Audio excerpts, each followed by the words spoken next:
de Deus. Por meio do sacerdócio, Deus criou e governa os céus e a terra. Adão foi o primeiro homem na terra a possuir o sacerdócio. Assim como ele, Enoque e Noé também possuíram esse poder.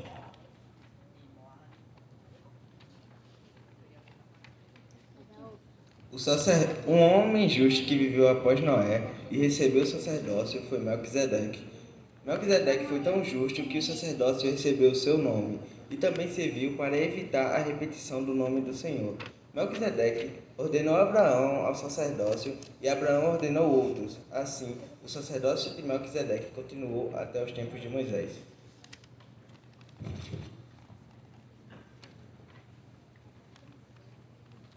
Nos dias de Moisés, após ele ter guiado os filhos de Israel para fora do Egito, o Senhor ofereceu aos filhos de Israel a plenitude do seu evangelho. Contudo, eles rejeitaram-no. Então o Senhor retirou deles o sacerdócio de Melquisedeque e as ordenanças maiores do evangelho. Eles foram deixados com leis para dirigir as atividades físicas ou temporais do povo. Essas leis foram administradas pelo sacerdócio arônico. Em Levítico 8, Arão e seus filhos são consagrados perante todo Israel por Moisés. Ele os lavou, ungiu, os vestiu com suas túnicas de sacerdócio e os consagrou perante todo Israel.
Durante algum tempo, após Jesus ter subido aos céus, a igreja continuou a ensinar a verdade e milhares de pessoas de muitas cidades uniram-se à igreja.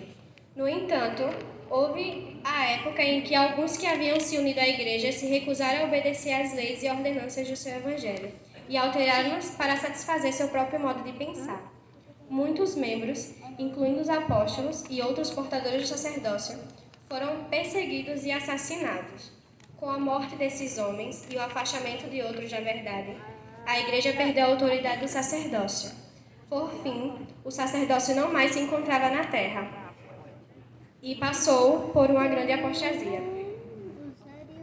Um dia, na primavera de 1820, um jovem chamado Joseph Smith orou a Deus para saber a qual igreja ele deveria filiar-se.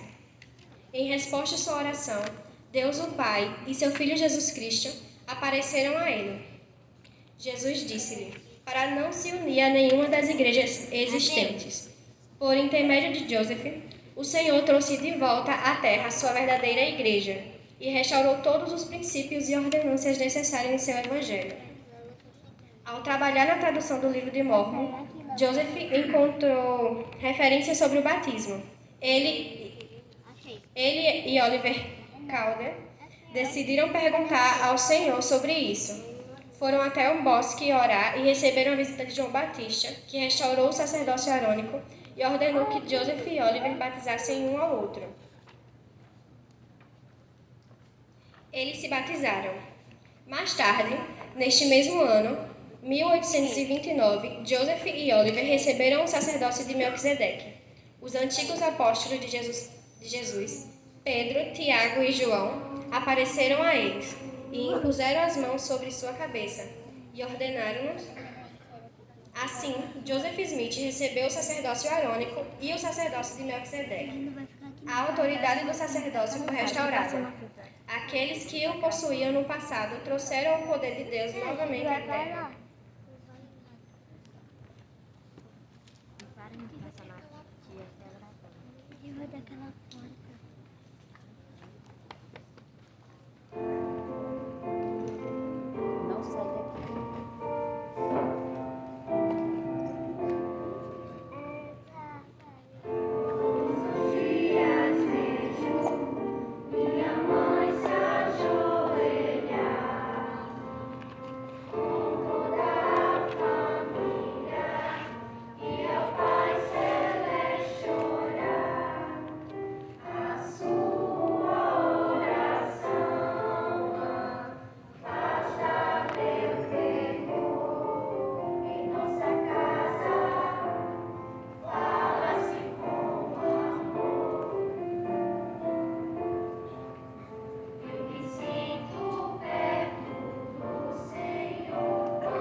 Nos dias atuais, os homens que são batizados e confirmados na Igreja de Jesus Cristo recebem o sacerdócio arônico e posteriormente o de Melquisedeque. Recebem por imposição de mãos de um outro portador do sacerdócio de Melquisedeque. O membro da Igreja que tenha recebido esse poder de Deus tem grande responsabilidade de ajudar a si mesmo, sua família e a todas as pessoas a seu redor, para que recebam as bênçãos da vida eterna. E como citou o hino que cantamos, abençoado é o lar que possui o poder do sacerdócio.